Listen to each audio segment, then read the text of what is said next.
So yun, date na raw ni Renz ngayon. Putang na, date 10. Date na puro lakad. Dahil nagda-diet nga siya. Eh, pupunta kami sa Gotohan mamaya. Sira ang date 10. Gagi, lumiliit ka nga bro.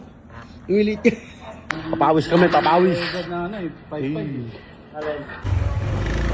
So yun, tinitraining ko tong batang to. Nahanapan ko siya ng 1v1. So yun, hanapan ko ng kalaro to. Pag nanalo kay Renz, bibigyan niya kayo ng ng ticket papuntang Boracay. Kaya rin lakad lang no bro.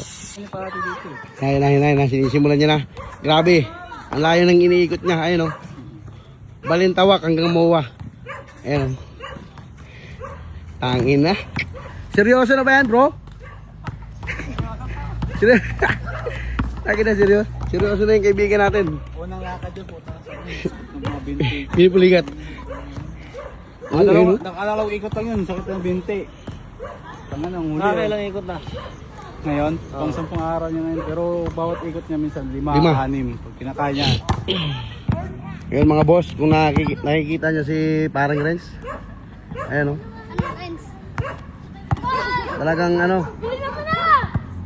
talagang porsigido tong umayat. Nakikita nyo? Kung napapansin nyo, dati napakalaki niya. Ngayon napakaliit niya ngayon. Ayun o. Ayun o, tumatago sa bakal o. Tumatago sa bakal o. Ayun, may nagpa-picture o. Grabe talaga, sikat talaga itong kaibigan natin. Unang ikot pa lang yan. Tama pa kayo pagka mga ilang ikot yan. Ayun o. Nabitin, putang ina. Kinang ina, tutulo na yung pawis eh. Putang na, naka-cancel eh. Naka-cancel. Ayun na, tuloy-tuloy na. Ayun o. Hindi ko alam kung anong pinaghahandaan na rin eh. Sasali ba ng to? PBA? Ayun na. Ayun o, naglalakad yung dollar o. Kaya lang wala akong dollar ngayon eh. Tangin. Ayun o. Akala nyo malaking tao si Renz. Nakasum kasi yan. Ayun o, di ba? Ang liit niya sa personal. Send na sa akin mama sa TikTok. Bali dun yung niya, finish line.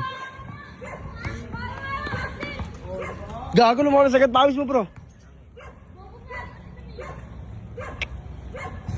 Ina talaga. Lumabas sa pawis mo. Ang bilis agad, no? Da?